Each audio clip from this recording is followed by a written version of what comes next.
Welcome to பரமீஸ் kitchen. இன்றைக்கி பாலக்கீரை பருப்புக்கு கடையில் கேரட்டு கோஸும் பொரியல் பண்ண போகிறேன். பார்க்கலாம் வாங்க.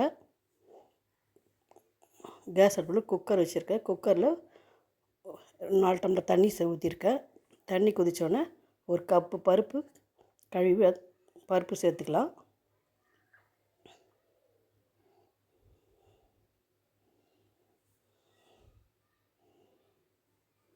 பருப்பும் கீரையும் ஒன்றா போட்டோம்னா பருப்பு ரொம்ப குழன்னு வெந்துடும், ரொம்ப வெந்துடும். கீரை ஒரே ஆவிரியில் தான் வேக வச்சு எடுக்கணும். கீரை அப்போ தான் அது ஒரு சத்தெல்லாம் நம்மளுக்கு கிடைக்கும். இல்லைன்னா ரொம்ப வெந்துச்சுன்னா நல்லா இருக்காது. பருப்புலேயே ஒரு 10 பல் பூண்டு போட்டுக்கலாம். மஞ்சள் தூள் 1/2 ஸ்பூன் சேர்த்துக்கலாம். எண்ணெய் 1 ஸ்பூன் சேர்த்து, பெருங்காயம் 1 ஸ்பூன் சேர்த்து எல்லாத்தையும் மிக்ஸ் பண்ணிவிட்டு குக்கர் மூடி போட்டு வெயிட் போட்டு ஒரு சவுண்ட் எடுத்துக்கலாம். அவங்க குக்கருக்கு ஏற்றுற மாதிரி நம்ம வெயிட் போட்டு எடுத்துக்கணும். ஒரு சவுண்டில் கரெக்டாக இருந்துச்சுன்னா எடுத்துக்கலாம், இல்லை 2 சவுண்டுனா அப்படி எடுத்துக்கலாம். எனக்கு ஒரு சவுண்டே போதும், கரெக்டாக இருக்கும். பருப்பும் கீரை மட்டும் ஒன்றா போட்டோம்னா ரொம்ப குழம்பு போயிடும். கீரை நிறைய நல்லா வெந்துடும், அதோடைய சத்தும் போயிடும். அதில் தனித்தனியாக வேக வச்சு பருப்பு வேக வச்சு 2வது நம்ம கீரை வேக வச்சுக்கலாம்.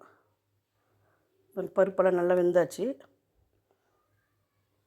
இதில் இந்த பாலக்கீரை கிள்ளிட்டு கட் பண்ணிவிட்டு அலசிட்டு சின்ன சின்னதாக கட் பண்ணியிருக்கேன் நான். அதில் பாலக்கீரை சேர்த்துக்கலாம்.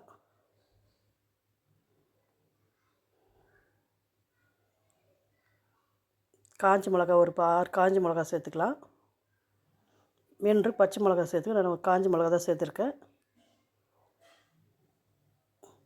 வெங்காயம் ஒரு கைப்பிடி அளவு வெங்காயம், ஒரு 4 தக்காளி கொஞ்சம் நிறைய சேர்த்துங்க. கீரை இப்போ நம்ம கீரை கடைஞ்சினாவே தக்காளி கொஞ்சம் நிறைய சேர்த்துக்கணும், நல்லாயிருக்கும். ஒரு 4 தக்காளி சேர்த்துருக்கேன்.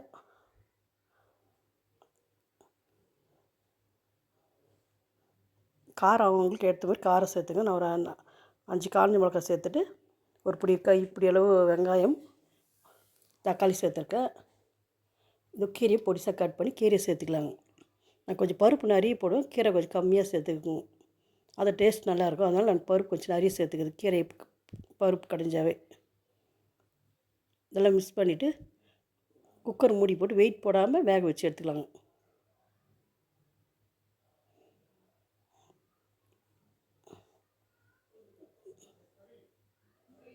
வெயிட் போடாமல் கீரைலாம் வெந்துடுச்சு.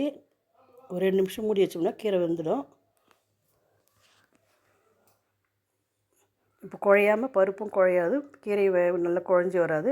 இப்போ நம்ம ஸ்டவ் ஆஃப் பண்ணிவிட்டு பருப்பு சட்னி கடைச்சிக்கலாங்க. முதல்ல காஞ்ச மிளகாயெல்லாம் எடுத்து உப்பு போட்டு கடைஞ்சிட்டு கீரை போட்டு கடைஞ்சிக்கலாங்க. கடைஞ்சிட்டு தேவையான அளவு உப்பு போட்டு புளி கொஞ்சம் டைம் மேலே கொஞ்சமாக புளி ஊற்றிக்கலாம். எல்லாம் சேர்த்து நல்லா கடைஞ்சி எடுத்துன்னு தாளிச்சிக்கலாங்க.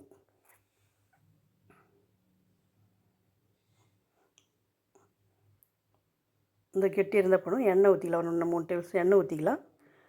எண்ணெய் காஞ்சோன்னா வடகம் இல்லைன்னா கடுகு சேர்த்துக்கலாம். கடுகு சீரகமும் நான் வடகு இருக்குதோ வடகு சேர்த்துக்கிறேன். கறிவேப்பிலை கொஞ்சம் சேர்த்து தாளித்து இந்த கீரையில் சேர்த்துக்கலாங்க. கடைஞ்சி வச்சிருக்க கீரையில் சேர்த்துக்கலாங்க.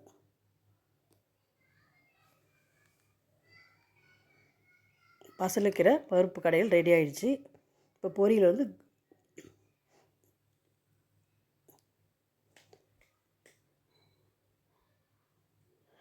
கோஸும் கேரட்டும் கேரட் திரி வச்சுருக்கேன். கோஸ் பொடிசாக கட் பண்ணி வச்சுக்கிறேன். எண்ணெய் ஒரு 2 டேபிள் ஸ்பூன் எண்ணெய் சேர்த்துக்கலாம்.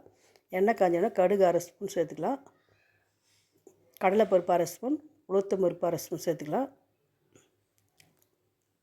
கடுகு பண்ணி கடலைப்பருப்பு இப்போ செவந்தோடனே வெங்காயம் ஒரு பொடி போட்டுக்கலாம். கறிவேப்பிலை கொஞ்சம் சேர்த்துக்கலாம். இது கூட காஞ்ச மிளகா தான் சேர்த்துக்கிறேன். அவங்க விருப்பம் காஞ்ச மிளகா சேர்த்துக்கலாம், இல்லை பச்சை மிளகா எதுனா சேர்த்துக்கலாம். காஞ்ச மிளகா ஒரு 2 காஞ்ச மிளகா சேர்த்துக்கிறேன். கோஸும் கேரட்டும் சேர்த்து வதக்கிக்கலாம். கோஸ் பொடிசாக அரிஞ்சிட்டு கேரட் திரி வச்சுருக்கேன். இதில் பீன்ஸு சிப்பு கூட சேர்த்துனா நல்லாயிருக்கும். நான் 2 வெஜிடபிள்ஸை சேர்த்துருக்கேன். கோஸு கோல்டுனால 1/2 ஸ்பூன் பெருங்காயம், தேவையான அளவு சால்ட்டு, மஞ்சள் தூள் 1/2 ஸ்பூன் சேர்த்துக்கலாம்.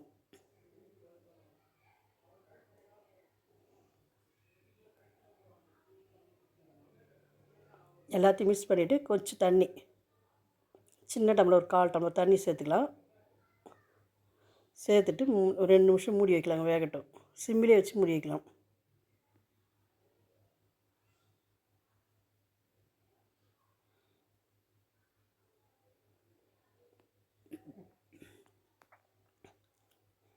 இதுக்கு நான் துவரம் பருப்பு தான் வேக வச்சு எடுத்து வச்சுருக்கேன். துவரம் பருப்பு, தேங்காய் சேர்த்துக்கலாம். நான் தேங்காய் சேர்க்கல, இப்போ துவரம் பருப்பு மட்டும் சேர்த்துக்க போகிறேன். அப்படி நம்ம துவரம் பருப்பு தேங்காய் இல்லைனாலும் பைத்தம் பருப்பு வேக வச்சு நம்ம சேர்த்துக்கலாங்க. அப்புறம் கேரட்டு கோஸ் வெந்தாச்சு, நம்ம துவரம் பருப்பு சேர்த்துக்கலாங்க. நம்ம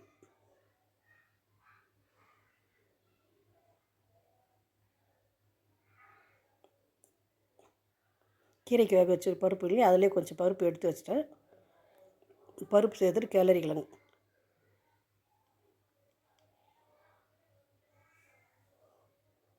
பூண்டு ஒரு 4 பல் பூண்டு இருக்குது, வெங்காயம் சேர்க்க சொல்லி ஒரு பொடிசாக கட் பண்ணி சேர்த்துருக்கேன்.